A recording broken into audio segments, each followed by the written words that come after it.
Good evening children. మనకి 8th chapter నుంచి construction వస్తుంది. ఇలా construct the equivalent triangle ABC in which each side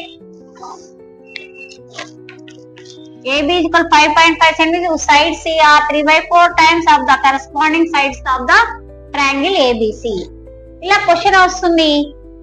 question ఇలా equivalent triangle అని ఇవ్వకుండా ఒక్కోసారి గివెన్ మెజర్మెంట్స్ కూడా ఇస్తాడు. AB is equal 5.5, BC is equal 4.5, CA is equal 3 cm అని ఇస్తే మనం దాన్ని బట్టి మెజర్ చేసుకోవాలి. ఎగ్జామ్ లో మెజర్మెంట్స్ ఇవ్వకుండా కూడా only construct the triangle 3/4 in corresponding sides అని కూడా అడగవచ్చు. అన్నప్పుడు మనం ఇష్టం మెజర్మెంట్స్ ఇవ్వలేదని క్వశ్చన్ చేయకుండా రావద్దు. మన ఓన్ మెజర్మెంట్స్ తో ఏదో ఒక ట్రయాంగిల్ తీసుకోవాలి. క్లియరా? మెజర్మెంట్స్ ఈక్వలెంట్ ట్రయాంగిల్ అంటే కన్స్ట్రక్షన్ ఈక్వలెంట్ ట్రయాంగిల్ తీసుకోవాలి, లేదా ఏబిల్ బీసీలు ఇస్తారు దాన్ని మెజర్మెంట్స్ బట్టి తీసుకోవాలి. ఒకవేళ మెజర్మెంట్స్ ఇవ్వకుండా కూడా మన ఓన్ మెజర్మెంట్స్ తో ట్రయాంగిల్ ఇవ్వాలి. ఇది రూల్. ఇక మనం క్వశ్చన్ లోకి వెళ్దాం. ఇక్కడ 3/4 అని ఉంది నాన్న. చాలా మంది కన్ఫ్యూజ్ అవుతుంటారు. 3/4, 4/3, ఇలా 1, 2/3 అని ఇలా 3 క్వశ్చన్స్ వస్తాయి. ఈ 3 క్వశ్చన్ లో ఏ మోడల్ వచ్చినా చేయగలగాలి మీరు. మనం బండ గుర్తు ఏంది? డినామినేటర్ లో 4 అని ఉంది. అంటే డినామినేటర్ న్యూమరేటర్ తో సంబంధం లేదు. మనకి ఏదైతే బిగ్ నెంబర్ ఉందో దాన్ని చూసుకోవాలి.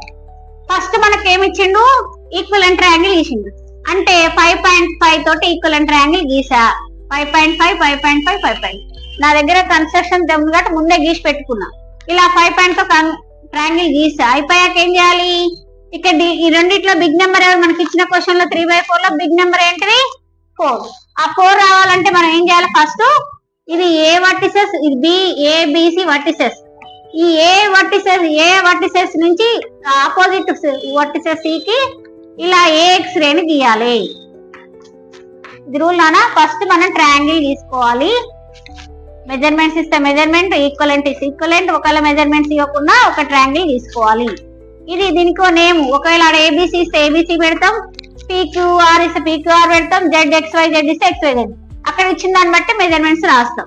రాసాక నెక్స్ట్ రూల్ ఏంటిది? సి కి వర్టెక్స్ గా ఏఎక్స్ రేను గీయాలి. ఇలా సి కి వర్టెక్స్ గా ఏఎక్స్ రేను తీసుకోవాలి. ఆల్రెడీ మేము గీసా, ఏఎక్స్ రేను గీసాను.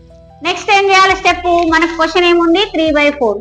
ఇందులో బిగ్ నెంబర్ ఎవరు? 4. అంటే దాన్ని 4 పార్ట్స్ గా డివైడ్ చేయాలి. ఏఎక్స్ రేట్ 4 పార్ట్స్ గా డివైడ్ చేయాలి. ఈక్వల్ పార్ట్స్ అంటే మనం స్కేల్ తీసుకొని ఇలా 1 యూనిట్, 2 యూనిట్స్, 3 యూనిట్, 4 అంటే ఈ 1 సేమ్ యూనిట్స్ సేమ్ తీసుకోవాలి. ఇక్కడ 1 యూనిట్ తీసుకున్నాం, ఇది కూడా 1 యూనిట్, ఇది కూడా 1 యూనిట్. అలా దీనికి నేమ్స్ పెడదాం. A1, A2, A3, A4. క్లియరా? అంటే 4 పార్ట్స్ డివైడ్ చేసినాం ఈక్వల్ పార్ట్స్ గా. నెక్స్ట్ స్టెప్ ఏం చేయాలి? ఇక్కడ డినామినేటర్ ఏముంది? 4 ఉంది. అంటే ఇక్కడ 4 ఎక్కడ ఉందో అక్కడ చేయి, అక్కడికి వెళ్ళాలి. 1, 2, 3, 4. 4 వెళ్ళింది, ఇక్కడ ఉంది 4. ఇలా 4 ని B ని కలపాలి. మరి ఒకవేళ ఉల్టా ఉంటే ఎలా మేడం అని మళ్ళీ మీకు క్వశ్చన్ రావచ్చు. అందులో మళ్ళీ ఒకేసారి చెప్పేస్తున్నానా. దీన్ని మనం ఏఎక్స్ రే, ఇందులో బిగ్ నెంబర్ 4 కదా, 1, 2, 3, 4 అని డివైడ్ చేస్తాం. A1, A2, A3, A4. Denominator ఏముంది? ఇక్కడ 3 ఉంది. 3 దగ్గరికి వెళ్ళాలి మన చెయ్యి. ఓకేనా? ఇప్పుడు మనకు 4 ఉంది కాబట్టి 4 దగ్గరికి వెళ్ళాలి. ఇలా కలపాలి. కలిపాక కన్స్ట్రక్షన్ మొత్తం అయిపోయింది. అంటే టేబుల్ అయిపోయింది. ఇక్కడ ఏం మిగలలేదు. కాకపోతే మనకు న్యూమరేటర్ ఏముంది? 3 ఉంది. 3 నుండి మనం స్కేల్ తీసుకొని ఇలా ప్యారలల్ గా ఇలా జరుపుకుంటా వచ్చి 3 ఎక్కడ ఉందో అక్కడ కాపీ, ఈ 3 నుండి A4B కి ప్యారలల్ గా A3B డాష్ గీయాలి. గీసాక సేమ్ అదే విధంగా BC ప్యారలల్ గా B డాష్ C డాష్ ని ఇలా జరుపుకుంటూ గీయాలి. మనకు రిక్వైర్డ్ ట్రయాంగిల్ ఏంటి? A, B dash, C dash. ఇది కన్స్ట్రక్షన్. ఒకవేళ ఇలా ఉంటే ఎలా గీయాలి మేడం? ఇందులో ముందు మనం క్వశ్చన్ డౌట్ రేజ్ చేయొచ్చు. ఇలా మిగిలిపోయిందిగా మేడం, దీన్ని ఏం చేయాలి అని డౌట్ వస్తే ఏం చేయాలి? మన క్వశ్చన్ మిగిలింది కాబట్టి దీన్ని ఎక్స్టెండ్ చేసుకోవాలి. దీన్ని ఎక్స్టెండ్ చేయాలి, దీన్ని ఎక్స్టెండ్ చేయాలి.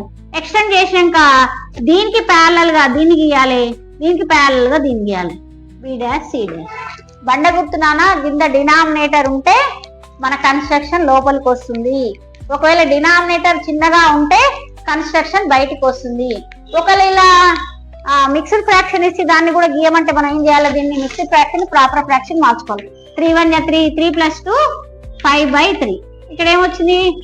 న్యూమరేటర్ డినామినేటర్ లో స్మాల్ వచ్చింది కాబట్టి మనకు బయటకు వస్తుంది కన్స్ట్రక్షన్. ఇది బాగా గుర్తు పెట్టుకోవాలి. ఇప్పుడు మనం ఏం చేసినామో దాన్ని స్టెప్స్ లాగా రాయాలి. దీనికి మనకు 3 మార్క్స్ వస్తున్నాయి. మనం స్టెప్స్ రాసే వరకు 3 స్టెప్స్ వస్తాయి.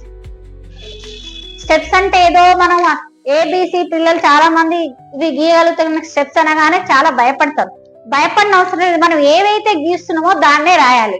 ఫస్ట్ నేను ఏం చేసా, ఇలా ఒక ట్రయాంగిల్ గీసా, అదే రాసింది చూడండి. Draw a triangle with given measurements.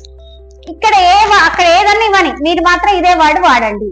Draw a triangle with given measurements అంటే అందులో అన్ని క్వశ్చన్ ఆన్సర్స్ వచ్చింది. పాయింట్స్ ఇచ్చినా వస్తుంది, ఇవ్వకున్నా వస్తుంది, ఏది ఇచ్చినా వస్తుంది. క్లియరా? నెక్స్ట్ స్టెప్ ఏం చేసినా, దీనికి సారీ ఇది ఏ ఇది బిసి అని రాసుకున్నాం. నెక్స్ట్ ఏం చేసినా, ఇట్లా ఒక రే గీసా, దీని పేరు ఏఎక్స్, అదే రాస్తుంది చూడండి step. Draw AX ray, AX ray opposite vertex of C, opposite vertex of, దీనికి ఆపోజిట్ గీసి, ఆపోజిట్ వర్టెక్స్ ఆఫ్ సి. ఈజీగా ఉందా లేదా? నెక్స్ట్ ఏముంది చేసిన, డినామినేటర్ లో 4 ఉన్నాయి కదా, 4 పార్ట్స్ చేసిన 1 2 3 4. దాన్ని ఇక్కడ రాస్తున్నా చూడండి. AX ray divide into 4 equal parts, AX ray divide into 4 equal parts. అవేంటి వాటికి నేమ్స్ పెట్టా, ఏమని A1 A2 A3 A4 అని పెట్టా. మరి అక్కడ questions A1 A2 A3 A2 A3 A3 A4 ఎందుకన్నా ఈక్వల్ గా ఉంటాయి. ఇది 1 సెంటీమీటర్ అనుకో, ఇది 1 ఉంటుంది, ఇది 1 ఉంటుంది. నువ్వు 1.5 పెట్టిన అనుకో, ఇది 1.5 ఇది 1.5 ఇది 1.5 అలా నువ్వు స్కేల్ తో ఏదైతే తీసుకుంటావో అదే రాయాలి. అందుకని ఈక్వల్ ఉందని చెప్పడానికి ఈ పాయింట్స్ రాసా. నెక్స్ట్ ఏం చేసిన, డినామినేటర్ లో మనకి ఏముంది 4 ఉంది కదా, 4 నుంచి B కలిపిన, join A4 to B, join A4 to B. Clear? అయిపోయినాక ఏం చేసినాం, మన కన్స్ట్రక్షన్ అయిపోయింది. మన బయట ఏం తోకలు ఏం మిగలేదు. కానీ మనకి స్టెప్స్ ఇంకొక కన్స్ట్రక్షన్ ట్రయాంగిల్ రావాలి కాబట్టి ఏం రావాలి, పైన న్యూమరేటర్ 3 ఉంది అంటే ఏం చేయాలి, A3 కి ప్యారలల్ అంటే A4B కి ప్యారలల్ గా A3B గీసా. మళ్ళీ BC కి ప్యారలల్ గా ఏం చేసిన B' C' గీసా. అదే రాస్తున్నా A4B ప్యారలల్. మీకు స్పెల్లింగ్ రావు కాబట్టి నేను ఏం చేస్తానంటే మళ్ళీ కొంతమంది రాయొచ్చు, కొంతమంది రాయలే కాబట్టి ఈ గుర్తును వాడినా అనుకోండి ఈజీ అయింది. ప్యారలల్ గుర్తు ఇది, A4B parallel to A3B, A4B parallel to A3B'. Next BC parallel to B' C', BC parallel to B' C'. అయిపోయింది. స్టెప్స్ అన్ని అయిపోయినాయి. కన్స్ట్రక్షన్ టెగ్ వచ్చింది కాబట్టి వచ్చిన ఆన్సర్ రాస్తున్నా. The required triangle is triangle A. మన ABC రాయొద్దు, మన లోపల ఏ కన్స్ట్రక్షన్ కాదు, B' C' రాయాలి. A B' C', A B' C'. The required triangle is triangle ABC. Easy నానా. మనం స్టెప్స్ గుర్తు పెట్టుకోండి.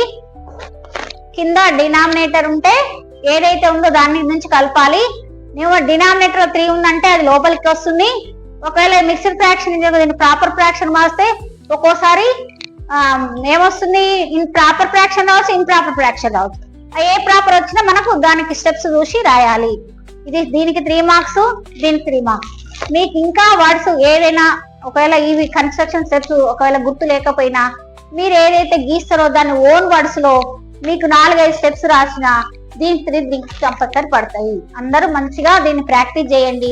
ఈజీగా ఉంటుంది నాన్న కన్స్ట్రక్షన్. ఇది 8th క్లాస్ 8th చాప్టర్ నుంచి వస్తుంది. అందరికి ఆల్ ది బెస్ట్.